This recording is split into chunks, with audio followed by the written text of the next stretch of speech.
प्रधानमंत्री पीएम किसान हे आहे हो. त्याचा लाभ मिळणार नाही अशी माहिती आहे. नाही, तसं काही नाही सांगितलंय. आणि 9वा हप्ता आज उद्या पडणार आहे. शेतकरी कर्जमुक्ती योजनेअंतर्गत 16,94,000 पात्र शेतकऱ्यांच्या पीक कर्ज खात्यात येत्या मंगळवारी एकाच वेळी सुमारे 7,000 कोटी रुपये जमा केले जाणार.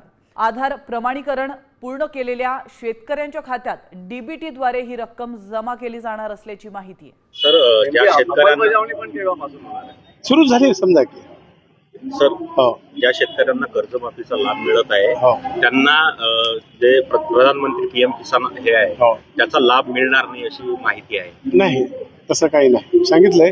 आणि 9वा हप्ता आज उद्या पडणार आहे. सर याच्यामध्ये काय ॲग्रिस्टॅक आणि आधार प्रमाणीकरण करताना शेतकऱ्यांना मोठ्या प्रमाणात अडचणी येत आहेत.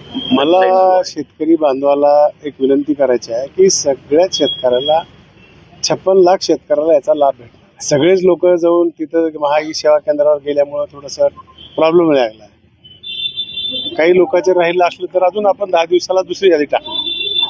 याच्यात जर काही कमतरता राहिली, त्यांना काही समजणार गेलं तर तहसीलला तशा प्रकारचे आदेश दिलेले आहेत.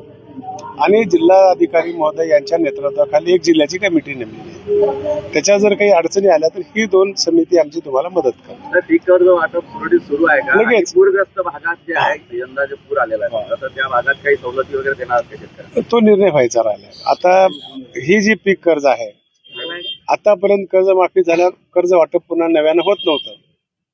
परंतु आता मात्र जेवढं पीक कर्ज आपलं भरले सरकारने, जेवढं मुद्दल आहे तेवढं लगेच आपल्याला कर्ज वाटप करायचं आणि प्रमाणपत्र द्यायचे. तसेच कृषी मंत्री दत्तात्रय भरणे यांनी सुद्धा सांगितले आहे की मंगळवारी बैठक होणार आहे आणि त्यात निर्णय होणार आहे. तर मित्रांनो, अशा पद्धतीने 9वा हप्ता आणि कर्जमाफी उद्यापासून मिळण्यास सुरुवात होणार आहे.